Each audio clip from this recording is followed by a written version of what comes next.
po ng balitang yan, makakausap natin si Chief Inspector Giovanni Martinez ng Muntinlupa Police. Chief Inspector Martinez, good morning po.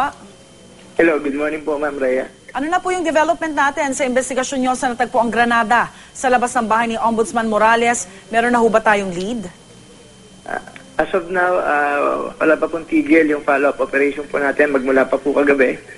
Kina-counter po namin yung mga evidence na na-recover po doon sa area, katulad po ng resibo na pinagsulatan po nung parang either po pagbabanta or parang mensahe po para kay Madam Ombudsman, saka yung mga plastic bag po na pinaglagyan din po nung canister na may naglalaman po nung hand grenade. Aha. Ano ho ba yung mismong nakasulat doon sa papel na yon? Meron po nakasulat doon po sa kapirasong papel na pangdensa kay CCM nagmalakit. Pakiulit lang po namin ngayon kung ano po ang ibig sabihin ng mga salitang yan. Pangdensa kay CCM nagmalakit. Alright, meron ba kayong natitignang parang ang naging motibo nito ay pananakot? May kaugnayan ba to sa katatapos lang na impeachment trial?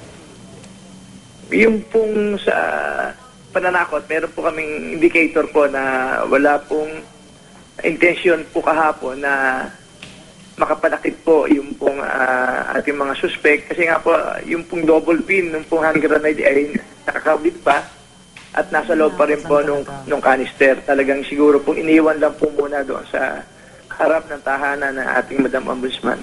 So talagang intention lang talagang manakot, ano ho? Guarded ho ba yung subdivision na yan o nakakapaglabas-masok ang kahit sino man? Open po ang ano. Pero yung pong perimeter ni Madam Ombudsman, meron po silang dalawang security guard na nakadetail po doon. Kamusta naman po ang pakikipag-usap nyo kay Ombudsman? Yun nga ho, nakausap nyo na ho ba siya? May iba pa ho ba siyang natatanggap na pagbabanta daw? Actually po, matagal po kami nagkaroon po ng pag-uusap po kagabi ni Madam Ombudsman at okay naman po siya, relax, knowing that our Madam Ombudsman is a top lady. May ano po, yung pong tungkol po sa kung pagbabanta, wala naman po siyang natatanggap. May suspect ho ba siya?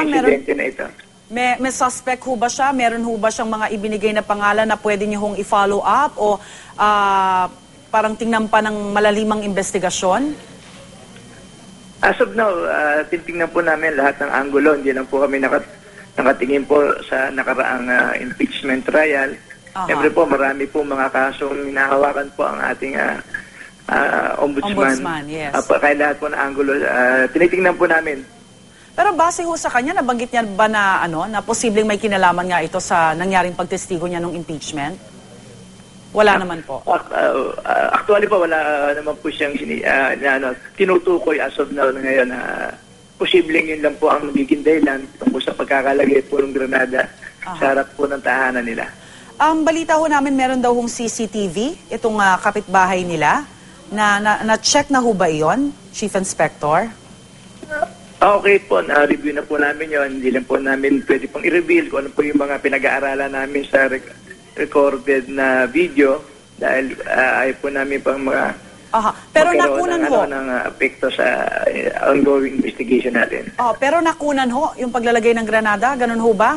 Nakunan ho yung mga taong sangkot? As of now, hindi pa po namin ma-reveal pa po yung ginagawang pagre-review. Okay. Sige ho, we understand. Chief Inspector Martinez, maraming salamat po sa inyo. Magandang umaga. Maraming salamat din po, Ma'am Rhea, sa mga tagapanood ng unang hirit. Chief Inspector Giovanni Martinez ng Muntinlupa Police.